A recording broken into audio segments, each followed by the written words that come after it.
모세가 주님께 말씀드렸다. 이집트 사람이 들으면 어떻게 합니까? 주님께서는 이미 주님의 능력으로 이 백성을 이집트 사람 가운데서 이끌어 내셨습니다.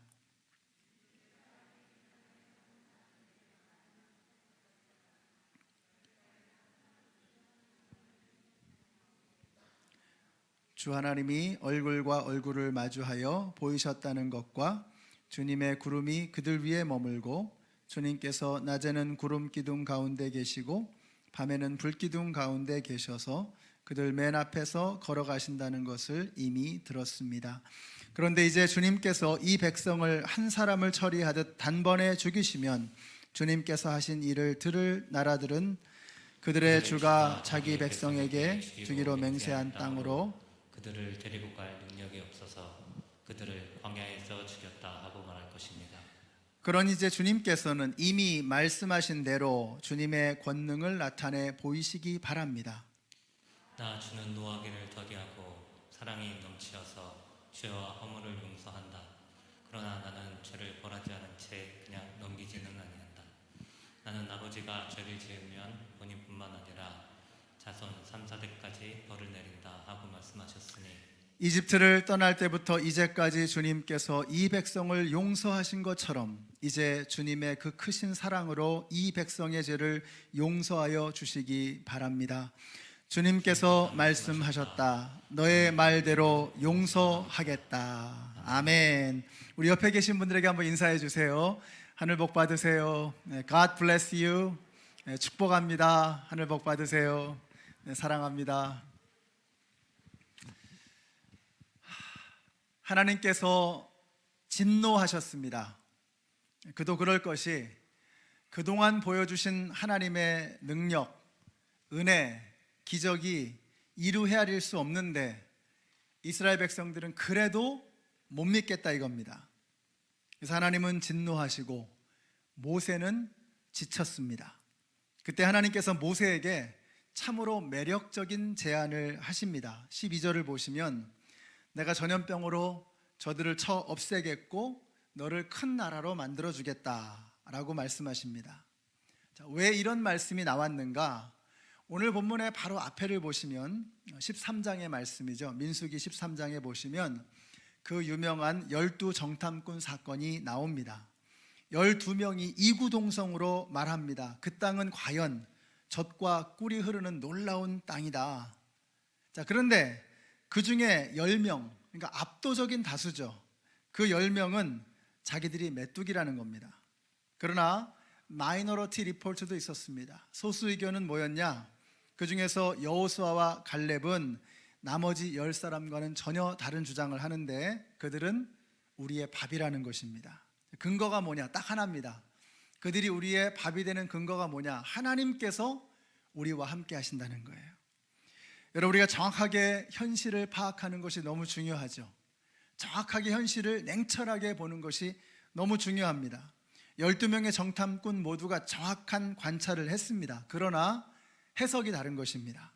10명은 가나안 족속들이 너무 커서 우리가 메뚜기처럼 짓밟힐 거라고 말합니다.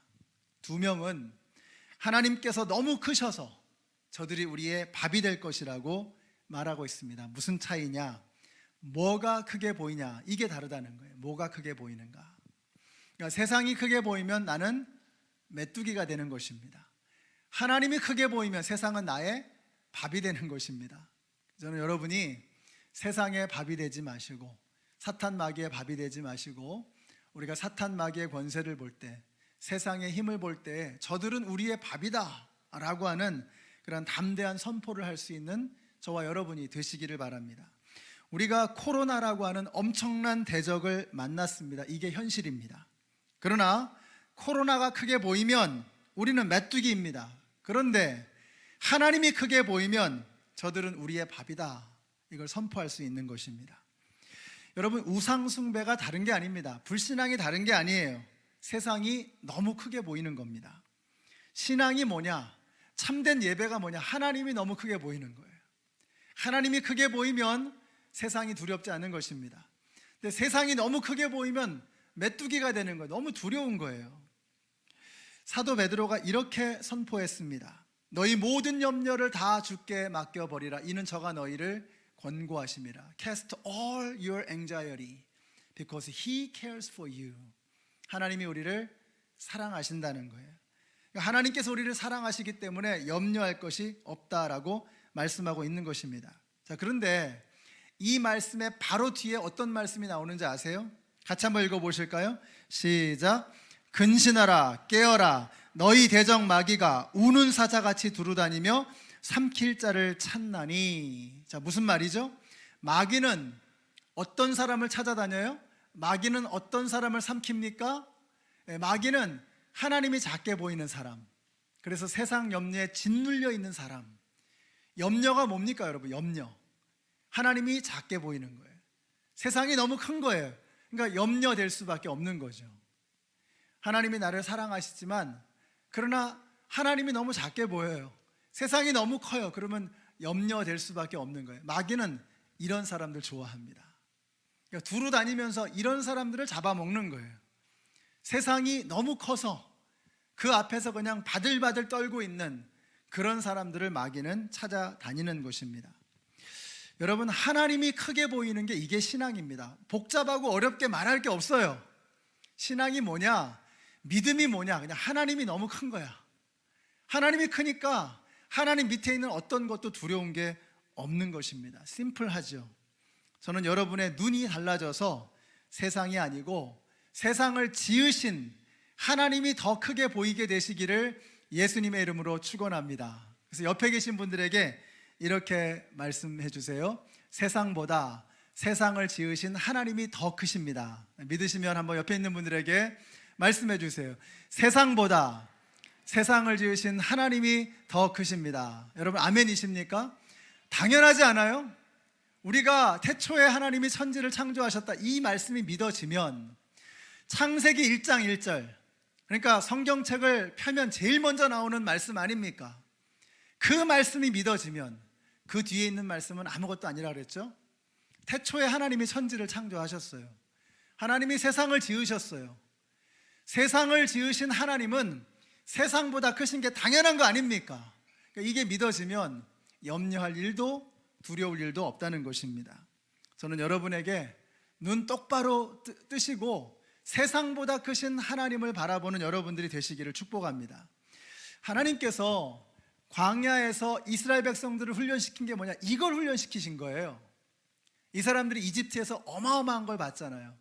이집트의 노예로 450년 동안 있으면서 그들이 본 게 뭡니까? 피라미드가 거대하잖아요. 수백만 개의 돌을 얹어가지고 피라미드 하나를 만드는 겁니다. 왕릉을 하나 만드는 거예요. 그러니까 어마어마한 이집트의 문명을 본 거죠.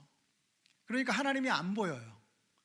근데 하나님께서 그들을 이집트에서 끌어내셔서 광야에서 훈련시키시는 게 뭐예요? 그 어떤 것보다 하나님이 크시다, 이거를 보여주시는 거예요. 그래서 애굽을 망하게 하시잖아요.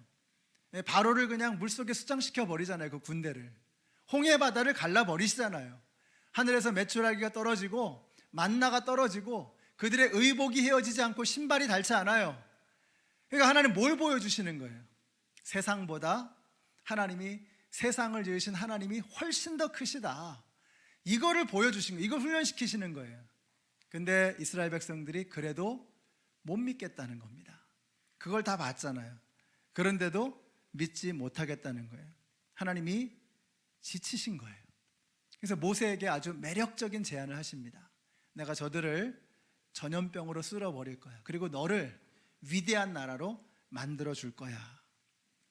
솔깃한 제안이었습니다. 모세도 지쳐 있었고, 저는 1년에 한 번, 그러니까 한 방학 끝날 때쯤 여러분들 다 베케이션 거의 다녀오시면 제가 이제 1년에 한 번 베케이션을 갑니다. 올해는 좀 더 늦어져서 얼마 전에 갔다 왔는데 이번에 한 3박 4일 정도 이렇게 다녀왔습니다.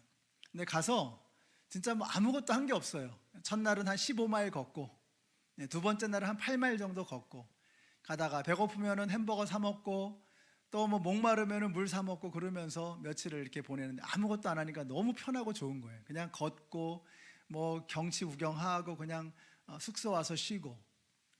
근데 이제 전에는 아이들을 데리고 이렇게 여행을 가면 이게 애들 챙기느라고 참 온통 신경이 다 쓰이잖아요.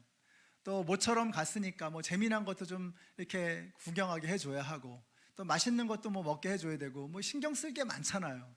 근데 그러다가 단 둘이 가니까 너무 편한 거예요. 제가 하나님께서 모세에게 달콤한 제안을 하실 때 꼭 그 생각이 드는 거예요.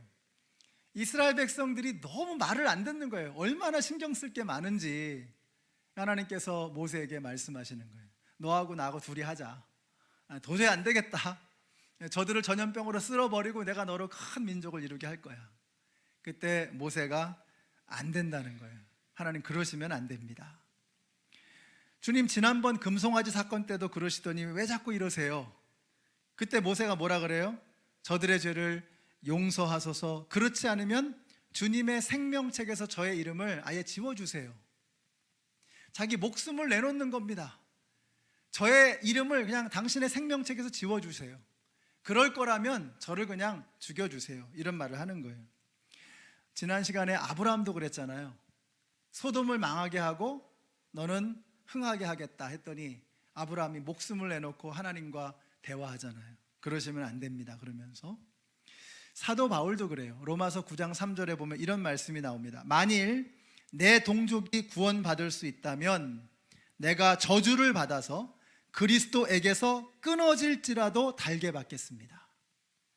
내 동족이 구해진다면 저 하나님의 사랑에서 끊쳐져도 괜찮아요. 이렇게 말하는 것입니다. 여러분, 바울, 아브라함, 모세, 이 사람들이 사람을 살리기 위해서 자기의 생명을 거는 것입니다. 하나님은 자기밖에는 모르는 사람이 아니라 다른 사람을 돌아볼 수 있는 사람, 여러분 긍휼히 여기는 자를 긍휼히 여겨주신다고 말씀해 주셨어요. 하나님 이런 사람을 좋아하시는 거예요. 이런 사람을. 그럼 생각해 보세요. 어떻게 모세나 바울과 같은 사람은 주님 제 생명이 끊쳐질지라도 저들을 살려주세요라고 기도할 수 있었을까? 이 사람들이 확실한 겁니다. 사망이나 생명이나 흑암이나 어둠이나 천사나 다른 어떤 피조물이라도 우리를 그리스도 예수 안에 있는 하나님의 사랑에서 끊을 수 없다라고 하는 이 사실을 사도 바울이 확신하는 거예요. 그러니까 담대하게 말하는 거예요. 주님, 제 생명이 끊쳐질지라도, 생명책에서 지워질지라도 저들을 살려주세요. 하나님 이런 사람들을 좋아하시는 거예요. 여러분들이 그런 분들이 되시기를 바랍니다. 이 사람들이 자기의 생명을 걸 수 있었던 이유는 자신의 생명이 하나님 안에서 안전하다는 것을 그들이 확신했기 때문인 것입니다. 우리 연합장로교회 성도님들이 좀 그런 분들이 되시기를 바라요. 우리가 그리스도 예수 안에서 우리는 이미 영원한 생명을 누리는 사람들입니다. 그러니까 제발 이 땅에서의 삶이 여러분의 발목을 잡으면 안 돼요. 우리는 예수님 안에서 이미 영원한 생명을 누리는 사람들이잖아요. 그러니까 세상과는 비교할 수 없는, 세상에서는 얻을 수 없는 그런 퀄리티의 생명을 우리는 이미 누리고 있는 사람들이란 말이죠. 그러니까 이 땅에서의 생활이, 이 땅에서의 삶이 우리의 발목을 잡으면 안 되는 거예요. 그건 믿음 생활이 아닌 겁니다. 그건 그리스도인이 아닌 거예요. 그리스도 밖에는 두려운 게 없는 사람, 하나님만 두려워하는 사람, 이게 진짜 그리스도인인 것입니다. 여러분들이 그렇게 되시기를 바라요. 사도 바울이 어떻게 그렇게 할 수 있었나? 모세가 어떻게 그런 기도를 할 수 있었나? 그들은 참 그리스도인이었던 겁니다. 하나님 한 분만을 두려워하며 바라보며 살아가는 사람들이었던 거예요. 그들이 하나님 안에서 누리는 생명이 이미 어마어마하니까 다른 건 염려가 없는 거예요. 우리가 목장 사역도 만만치 않습니다, 여러분. 또 코로나로 인해서 교회에 나와 있는 사람들이 전에 비해서 훨씬 더 적기 때문에 아무래도 일이 많아요. 한 사람당 해야 될 일들이. 그러니까 우리가 지쳐가는 것입니다. 그러니까 여러분들이 어떻게 하셔야 돼요? 열심히 수고하고 애쓰시고 섬기시는 분들 찾아가면서 맛있는 것도 좀 사주시고 또 이렇게 격려도 좀 해주시고 그렇게 하셔야죠. 근데 거기서 끝나면 안 돼요. 뭐 마치 이렇게 그냥 그 사람들 하는 일을 내가 그냥 이렇게 좀 도와주는 것처럼 그렇게 하시면 안 되고, 여러분이 주님의 몸된 교회의 주인 아니십니까? 하나님께서 여러분 한 사람 한 사람을 주님의 몸된 교회를 섬기는 지체로 부르신 거잖아요. 그러니까 여러분이 여러분의 자리에서 작은 것이라도 괜찮아요. 아무것도 아닌 작은 일도 괜찮아요. 여러분들이 그 일을 감당하셔야 주님의 몸된 이 교회가 지탱되어질 수 있는 겁니다. 나 몰라라 하고 있으면 아무것도 되는 게 없는 거예요. 그러니까 각자 내가 서 있는 자리에서 나는 다른 건 못하지만 우리 교회 사역자들을 위해서 제가 기도하겠습니다. 다른 건 못하지만 우리 아이들을 위해서 내가 주스 하나라도 갖다 주겠습니다. 다른 건 못하지만 내가 여기 강단에 물 한 잔 올려놓겠습니다. 여러분, 아주 작은 것들이 함께 모이고 모여서 건강한 주님의 교회를 이루어가는 것입니다. 그러니까 구경하지 마시고, 방관자로 구경꾼으로 옆에 계시지 마시고, 주님께서 여러분을 이 교회의 지체로 부르셨잖아요. 여러분이 주님께 몸된 교회 안에 지체들이십니다. 그 역할을 감당해내시는 여러분들이 되시기를 바라요. 이게 어떻게 가능하냐? 우리가 주님의 영원한 생명을 누리고 있잖아요. 이건 이미 따놓은 당상입니다. 그러니까 이미 우리 거예요. 그러니까 그 이후의 모든 삶을 내가 두려워할 게 없는 거예요. 염려할 게 없는 거예요. 하나님께서 우리에게 이미 영원한 생명을 주셨어요. 그러니까 이 땅에서 우리의 삶이 이제 두려운 게 없는 거예요. 모세가 그렇게 한 거예요. 바울이 그렇게 하는 거예요. 내 생명이 끊쳐질지라도 내 동족을, 저들을 살려주세요. 여러분, 그런 태도로 주님을 섬기시는, 긍휼히 여기는 자를 주님께서는 긍휼하게 여겨주십니다. 그러니까 여러분이 주님의 몸된 교회를 위해서 내 삶을 헌신하고 드릴 때 결코 주님께서 그냥 계시지 않으신다는 거예요. 이런 믿음을 가지고 여러분이 할 수 있는 것, 여러분의 자리에서 작은 거라도 괜찮습니다. 그것을 신실하게 감당해내시는 여러분 모두가 되시기를 바라요. 자, 이렇게 상황이 더 힘들어졌습니다. 이럴 때 어떻게 해야 하느냐? 우리가 이걸 생각하는 겁니다. 내가 주님 안에서 안전하다. 우리는 주님 안에서 이미 안전한 사람들입니다. 영원한 생명을 보장받은 사람들이에요. 하나님이 나를 책임지신다. 나를 향한 하나님의 사랑은 끊어지지 않는다. 이거를 확신하고 나아가는 것입니다. 여러분들이 이제는 더 이상 움츠러 있지 마시고 기지개를 켜시고 일어서십시오. 그래서 주님의 나라와 주님의 몸된 교회를 섬기시는 여러분 모두가 되시기를 예수님의 이름으로 축복합니다. 자, 모세가 이스라엘은 망하고 너는 큰 나라가 될 거야 하는 이 매력적인 제안을 사양합니다. 그리고 이제는 오히려 하나님을 설득하기 시작해요. 하나님, 이러시면 안 됩니다. 결국 하나님께서 모세의 기도를 들으시고 그 마음을 바꾸세요. 그러니까 하나님의 마음조차도 바꿀 수 있는 이 능력 있는 기도를 어떻게 드릴 것이냐, 이게 오늘 말씀의 주제이거든요. 자, 어떻게 하느냐? 20절 보세요. 주님께서 말씀하셨다. 너의 말대로 용서하겠다. 내 뜻은 저들을 전염병으로 멸절시키는 것이지만 내 뜻대로 하지 않고 너의 말을 들어서 내가 저들을 용서하겠다. 여러분도 이런 능력 있는 기도 드리기를 원하시죠?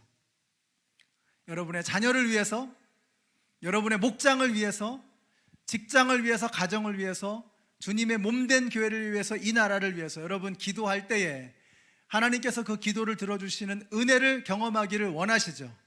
그럼 어떻게 되느냐? 모세에게 배우는 거예요. 첫째, 모세는 하나님의 영광을 위해서 기도했습니다. 하나님의 영광을 위해서.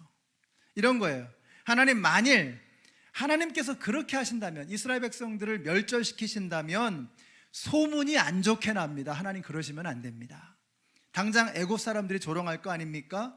그 엄청난 기적으로 출애굽하더니 고작 광야에서 망하는구나, 이렇게 조롱을 당할 거 아니에요. 너희 하나님은 능력이 없구나, 이럴 거 아니에요. 거기다가 그들이 다른 민족들에게 뭐라고 말하겠습니까? 나쁜 소문이 돌 거예요. 하나님, 그렇게 하시면 안 됩니다. 그러니까 지금 모세가 염려하는 게 뭐예요? 하나님의 영광, 하나님의 명예에 손상이 가는 그런 일이 벌어지면 안 된다고 모세가 지금 충심을 하나님께 아뢰는 것입니다. 그러니까 주님, 화가 나셔도 좀 참으셔야 합니다. 이렇게 이야기를 하는 거예요. 자, 그러니까 결국 이스라엘이 용서를 받은 것은 뭐 때문이죠? 모세의 이 기도. 근데 어떤 기도였어요? 하나님의 영광을 위한 기도. 하나님, 영광을 받아 주시옵소서. Magnify him. 그분의 이름을 높여드리는, exalt him. 그분을 높여드리는 그런 기도를 할 때 하나님께서 그 기도를 거절하실 리가 없다는 거죠. 그렇다면 우리는 왜 기도를 했는데 기도가 응답이 안 될까? 우리의 기도를 좌절시키는, 기도하고자 하는 욕구를 좌절시키는 가장 큰 걸림돌이 뭐냐면요, 응답받지 못한 기도들이 쌓이는 거예요. 근데 기도했는데 기도에 응답이 없어요. 한두 번이 아니라 계속 기도해도 맨날 기도 응답이 없어요. 그러면 더 이상 기도 안 하고 싶어지겠죠. 근데 기도하시는 분들은 어떤지 아세요? 기도의 응답을 맛본 거예요. 야, 기도하니까 되네. 기도하니까 하나님께서 응답하시네. 이걸 맛보니까 기도 안 할 수가 없는 거예요. 자, 우리가 응답받는 기도의 비결이 뭐냐? 하나님의 영광을 위해서 기도하는 것입니다. 그렇다면 왜 나의 기도는 그렇게 응답을 받지 못하나? 하나님의 영광을 위해서 기도하는 게 아니라 내 이익을 위해서만 기도하는 겁니다. 하나님의 영광 따위는 생각도 하지 않고 오로지 나의 이익만을 생각하며 기도할 때 하나님께서 그 기도를 들어주실 수가 없는 거예요. 그 기도를 들어주셨다가는 우리가 영적으로 망가지는 겁니다. 그게 오히려 우리에게 해가 되는 거예요. 기도 안 했는데 너무 잘 돼 인생이. 그럼 망가지는 거예요. 여러분, 우리가 어떻게 기도할 때 하나님께서 응답하시나? 하나님의 영광을 위해서 기도할 때 하나님께서 우리에게 응답하십니다. 반대로 내 이익을 위해서, 나의 쾌락을 위해서, 나의 정욕을 위해서 기도할 때 하나님은 응답하실 수가 없는 거예요. 사도 야고보가 이렇게 말씀합니다. 여러분이 얻지 못하는 것은 구하지 않기 때문이요, 구하여도 얻지 못하는 것은 자기가 쾌락을 누리는 데에 잘못 쓰려고 잘못 구하기 때문이다. 그러니까 여러분, 라면 물을 올려놓고 한참을 기다리는데 물이 안 끓어요. 왜 안 끓지? 보니까 불을 안 킨 거죠. 뭐 당연하죠. 우리가 왜 응답을 받지 못하나? 왜 기적을 경험하지 못하나? 기도를 안 하는데 어떻게 하나님의 응답이 있겠습니까? 또 한 가지는 나의 쾌락을 위해서 잘못 구하는 겁니다. 나의 이익을 위해서, 나의 정욕을 위해서만 구하는 거예요. 하나님의 영광은 생각도 없어요. 관심이 없어요. 오로지 나만을 위해서 기도하게 될 때 하나님께서 그 기도를 들어주실 수가 없는 것입니다. 그래서 우리의 기도의 방향이 바뀌어야 됩니다. 나를 향하던 기도가 하나님을 향해 쫙 올라가는 거예요. 하나님 높임을 받으소서, 하나님 영광을 받으소서. 자, 그렇게 기도하기 위해서는 어떻게 될까요? 내가 아무리 원하는 게 있어도 이게 하나님께 영광이 안 된다면 과감하게 포기하게 되는 거죠. 나에게 이게 좀 힘든 것이라도 하나님께 영광이 된다면 과감하게 구하는 거죠. 여러분, 그렇게 기도할 때 하나님께서 저와 여러분의 기도에 귀를 기울이시고 응답하게 되실 줄로 믿습니다. 우리의 기도의 방향이 달라져야 합니다. 세례 요한의 고백입니다. 세례 요한이 이렇게 고백하죠. 나는 그리스도가 아니요 그의 앞에 보내심을 받은 자라. 그는 흥하여야 하겠고 나는 쇠하여야 하리라. He must increase, but I must decrease. 그분은 올라가셔야 하고 나는 내려가야 하리라. 이렇게 세례 요한이 하나님 앞에 자기의 믿음을 고백하는 거예요. 그때 예수님께서 뭐라고 하세요? 여자가 낳은 자 중에 가장 위대하단 말이죠. 극찬 아닙니까? 극찬. 우리 예수님께서 인정하시는 거 아니에요? 이야. 그러니까 여러분, 은혜는 물과 같다고 말씀드렸죠. 하나님께서 높아지실수록, 내가 낮아지실수록 낙차가 커지는 거예요. 파워가 커지는 거예요. Magnify him, glorify him. 하나님을 높여드리고 그분의 영광을 위해서 우리가 기도하게 될 때, 내가 그분 앞에 겸손하게 잠잠하게 무릎 꿇고 하나님의 뜻을 기다릴 때, 그때 하나님의 은혜가 강물처럼 우리의 삶 속으로 흘러 들어오게 되는 것을 믿으시기 바랍니다. 모세의 기도가 바로 그랬다는 거예요. 자기의 이익을 구하지 않고 나를 큰 민족이 되게 하겠다고 말씀하신 그 말씀, 주님 그거 거두어 주세요. 대신에 저들을 용서해 주세요. 하나님의 이름이 소문이 안 좋게 납니다. 그러시면 안 됩니다. 물이 바다를 덮음같이 여호와의 영광이 온 세상을 덮어야 하는데, 이렇게 되면 주님의 명성에 손상이 갑니다. 그렇게 하시면 안 됩니다 라고 충언을 드리는 거예요. 여러분, 하나님께 영광 돌리는 그런 기도로 놀라운 기도를 응답을 받으시는 우리 모든 성도님들이 되시기를 우리 예수님의 이름으로 축원합니다. 자, 두 번째로 모세의 기도가 응답 받을 수밖에 없었던 이유가 뭐냐? 모세는요, 하나님의 약속의 말씀을 딱 붙잡고 기도하는 거예요. 18절을 보세요. 나 주는 노하기를 더디하고 사랑이 넘치어서 죄와 허물을 용서한다. 그러나 나는 죄를 벌하지 않은 채 그냥 넘기지는 아니한다. 나는 아버지가 죄를 지으면 본인뿐만 아니라 자손 3, 4대까지 벌을 내린다 하고 말씀하셨으니, 이집트를 떠날 때부터 이제까지 주님께서 이 백성을 용서하신 것처럼 이제 주님의 그 크신 사랑으로 이 백성의 죄를 용서하여 주시옵소서. 자, 이 말씀이요, 이게 어디서 나온 것이냐? 출애굽기 34장으로 거슬러 올라가는 겁니다. 그때가 어떤 배경이냐면 이런 거예요. 모세가 십계명 돌판을 받기 위해서 시내산으로 올라갔습니다. 자, 돌판을 받아가지고 내려왔는데, 야, 이 이스라엘 백성들이 그 금반지 다 빼가지고 녹여가지고 금 송아지를 만든 거예요. 그리고 막 난리가 났습니다. 잔치가 벌어졌어요. 얼마나 모세가 화가 났는지 그 돌판을 그냥 땅에 던져서 깨트려 버립니다. 제가 이 장면을 묵상하면 너무 재밌는 거예요. 꼭 이런 생각이 드는 거예요. 여러분, 자식이 잘못했는데 아버지가 너무너무 화가 났어요. 그냥 아주 그냥 엄청나게 매맞을 기세로 아버지가 몽둥이를 들고 자식을 막 패려 그러는 거예요. 그때 엄마가 어떻게 하죠?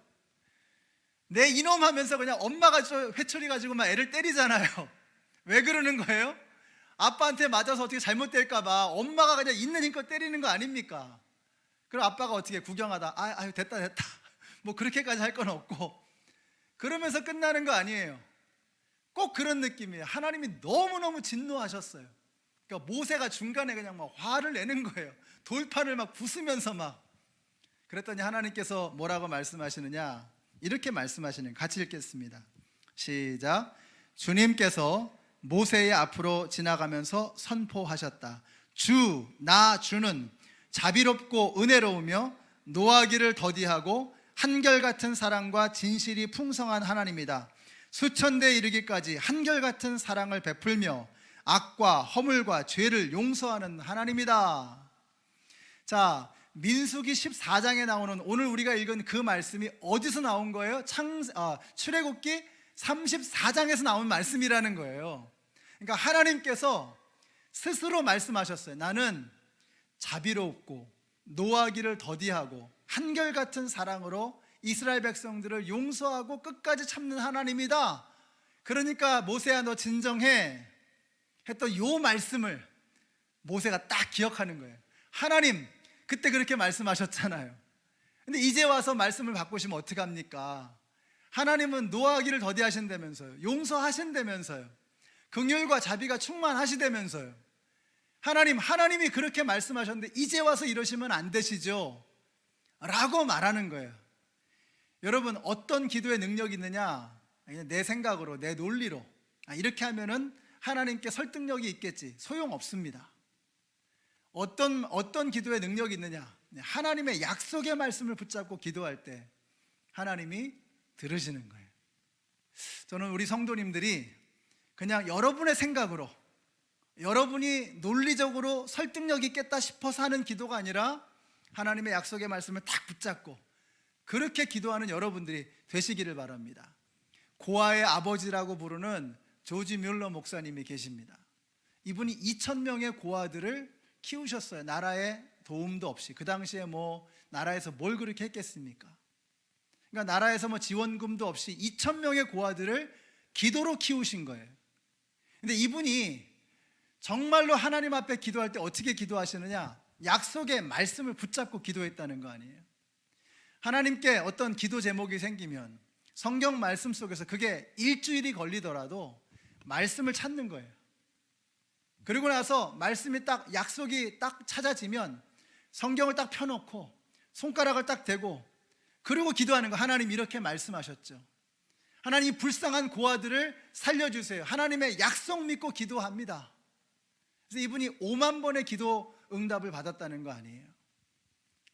여러분, 우리가 기도해 하나님께 기도할 때 응답받을 수 있는 기도의 비결이 뭐냐? 내 논리로, 내 설득력으로, 내 생각으로 기도해 봐야 안 되는 겁니다. 하나님의 말씀으로 기도하셔야죠. 그래서 여러분이 성경을 열심히 읽으셔야 되는 거예요. 그래서 열심히 성경을 배우셔야 되는 거예요. 여러분, 매일 새벽마다 성경 하루에 한 장씩 읽는 새벽 영상이 나가고 있잖아요. 그래서 적어도 아무리 못해도 성경 하루에 한 장은 읽고, 요즘같이 시간이 더 많을 때 습관을 들이셔야죠. 성경 하루에 한 장 읽고 말씀 듣고, 그리고 이렇게 하루를 시작하는 거예요. 여러분이 주일날 하나님 말씀을 여러분이 딱 이건 나에게 주시는 약속의 말씀이다 딱 느껴지시면 적는 거예요. 노트 하시는 거예요. 그래서 그런 말씀 드렸잖아요. 선명한 기억보다 희미한 노트가 오래간다. 여러분이 노트를 딱 적으시는 거예요. 그리고 어떤 기도 제목이 생기면 말씀을 딱 펴놓고, 몇 날 몇 월 며칠 주님께서 목사님 통해서 이렇게 약속의 말씀 주셨잖아요. 이거 믿습니다. 하나님의 말씀 놓고 기도합니다. 주님 응답해 주세요. 우리 성도님들이 그냥 막연하게 기도하지 마시고 하나님의 말씀 붙잡고 기도하시는 여러분들이 되시기를 바랍니다. 오늘 말씀을 마치겠습니다. 모세는 하나님의 명성을 위해서 기도했습니다. 주님의 영광을 위해서. 그리고 자기 생각이 아니라 하나님의 말씀을 붙잡고 기도했어요. 하나님께서 그의 기도를 들으셔서 이스라엘 백성들을 살려주신 것입니다. 하나님의 마음을 돌이키는 능력 있는 기도. 근데 제가 한 가지 가만히 오늘 말씀 묵상하면서 떠오르는 생각이, 그런 그런 모세를 하나님께서 너무 이뻐하셨던 거예요. 이거보다 더 좋은 단어를 찾을 수가 없어요. 모세를 너무 이뻐하셨다. 너무 모세가 귀한 거예요. 갸륵한 거예요. 월터 브루그만이라고 하는, 지난주에 잠깐 말씀드렸죠, 이 교수님께서 이런 이야기를 하세요. 모세는 중간에 끼어 있는 사람이라는 거예요. 가만히 보세요. 모세가 어떻게 됐습니까? 나일 강둑과 강둑 사이에 그 어딘가에 버려졌죠. 강둑과 강둑 사이에 끼어 있었던 어린 모세. 그리고 나서 어떻게 해요? 애굽의 왕궁에서 히브리 여인, 엄마죠, 히브리 여인의 젖을 먹고 자랐습니다. 장성한 다음에 어떻게 돼요? 아주 잔혹하게 히브리 사람을 때리는 군인과 맞고 있는 히브리 사람 사이에서 중재자로 나섭니다. 그리고 나중에는 어떻게 돼요? 불평하는 이스라엘 사람과 진노하시는 하나님 사이에 모세가 껴있는 거예요. 그러니까 모세는 껴있는 사람입니다. 껴있는 사람, 중간에 껴있는 사람. 껴있는 사람의 특징이 뭐예요? 아주 인생이 피곤한 거예요. 껴있는 사람은 인생이 피곤합니다. 고부간의 갈등이 있잖아요. 고부간의 갈등에서 제일 힘든 게 뭘까요? 고나 부가 아니라 그 사이에 껴있는 이 남자가 힘든 거예요. 남자가 다 힘들겠지만 그 사이에 껴있는 게 힘든 거예요. 모세가 그런 사람이었습니다. 껴있는 거예요. 중간에 껴있는 거예요. 근데 그 껴있는 상황에서도 이스라엘 백성들을 사랑하는 그 마음과 하나님을 두려워하는 그 마음 사이에서 어쩔 줄 몰라서 몸부림치고 있는 이 모세를 보면서 하나님이 너무 이쁜 거예요. 모세가 너무 귀한 거예요. 그러니까 그가 어떻게든 저들을 살려보려고, 어떻게든 하나님의 명성에 더럽힘이 없도록 하기 위해서 애쓰는 그 모습을 보면서 하나님이 너무 기뻐하시는 거죠. 제가 모세를 보면서 예수 그리스도의 십자가가 생각이 나는 거예요. 하나님의 진노와 인간의 죄악 사이에 껴있는 예수 그리스도. 교회가 뭐냐? 그리스도인이 뭐냐? 껴있는 겁니다. 세상과 하나님 사이에 껴있는 게 교회이고, 세상과 하나님 사이에 껴있는 게 그리스도인이라는 거예요. 다시 말하면 피곤한 겁니다. 성도가 되는 것은요, 피곤한 거예요. 그리스도인으로 살아가는 것은 결코 만만한 일이 아닌 겁니다. 이 땅에 교회가 서 있는 것 자체가 이게 힘든 거예요. 이거를 예상하셔야 돼요. 이거를 각오하셔야 돼요. 그래야 성도의 삶을 살아갈 수 있는 겁니다. 그래야 그리스도인으로 승리하며 살아갈 수 있는 거예요. 모세가 중간에 껴있어 얼마나 피곤했을까. 예수님이 십자가에서 몸부림치시는 걸 보세요. 얼마나 아프셨을까. 여러분, 그게 바로 그리스도인의 삶이요, 그게 바로 성도의 삶이라는 거예요. 그걸 각오하십시오. 인자가 올 때에 내가 믿음을 보겠느냐, 뭘 보신다는 거예요. 우리가 이 코로나 같은 상황 속에서 포기하지 않고, 주님, 제가 끝까지 이 자리를 포기하지 않고 이 백성들을 살려보겠습니다, 하나님께 영광 돌리겠습니다 하는, 이 중간에 껴가지고 어떻게든 몸부림치며 살아보겠다고 하는, 이게 바로 성도의 삶이라는 거예요. 그러니까 그리스도인의 삶은 그냥 룰루랄라 즐겁게 재밌게만 얄팍하게만 그렇게 즐기는 인생이 아니라는 것입니다. 저는 항상 얘기하죠. 그리스도인으로 산다는 것은 오버플로잉하는 기쁨이다. 근데 오버플로잉하는 기쁨은요, 그냥 얄팍한 세상적인 기쁨이 아닌 거예요. 천박한 즐거움이 아닌 거예요. 어떤 고난과 어려움도 이겨낼 수 있는 더 큰 하나님의 축복, 현재 우리가 만나는 고난은 장차 우리에게 나타날 영광과 좋게 비교할 수 없도다. 지금 고난보다 훨씬 더 큰 영광과 기쁨이 우리를 기다리고 있는 거예요. 그걸 바라보면서 지금 내가 끼어있는 이 상황에서 좌절하지 않고, 포기하지 않고, 낙심하지 않고 끝까지 나아가는 거예요. 이게 바로 그리스도인의 삶이라는 거예요. 사랑하는 성도 여러분, 사랑하는 연합장로교회 성도 여러분, 우리 포기하지 마십시다. 지금 코로나 때문에 얼마나 힘듭니까? 그냥 물리적으로 힘든 것뿐만 아니라 심적으로 얼마나 어려워요. 믿음은 얼마나 다운돼 있습니까? 여기서 일어나는 거죠. 끼어있는 그리스도인들은 이걸 해치고 일어나는 것입니다. 그래서 이 어려운 시기에 멋지게 승리하며 일어나셔서 하나님의 영광을 위해서 이 땅의 백성들을 가슴에 품고 살아가는 진정한 그리스도인이 되시기를 우리 예수님의 이름으로 축원합니다. 기도하겠습니다. 하나님, 감사합니다. 때로 저희들이 그리스도인이 뭔가 하는 것을 잊어버릴 때가 참 많습니다. 그냥 편안하게, 안락하게 내가 믿는 예수님한테 기도해서 내가 원하는 것을 얻어내는 것이 교회 다니는 사람들의 특권인 것처럼 착각할 때가 참 많습니다. 우리에게 주신 특권이 그보다 비교할 수 없을 정도로 어마어마한데, 그런 커다란 축복을 누리지 못하고 세속적이고 세상적인 즐거움에 만족하는 저희들을 용서하여 주시옵소서. 더 큰 기쁨, 세상과 비교도 할 수 없는 커다란 환희와 희열을 맛보는 우리 참된 그리스도인의 승리의 삶을 살아가는 저희들 모두가 되게 하여 주시옵소서. 예수님의 이름으로 기도드렸습니다. 아멘.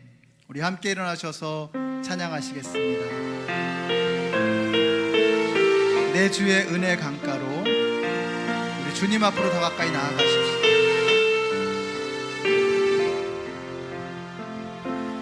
내 주의 은혜 강가로 저 십자가의 강가로 내 주의 사랑이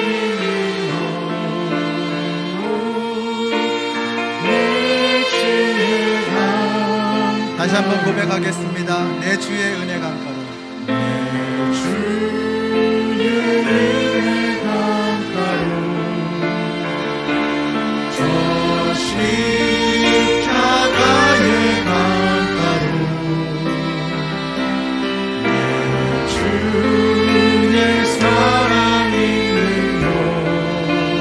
곳, 내 주의 강가로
주시옵소서.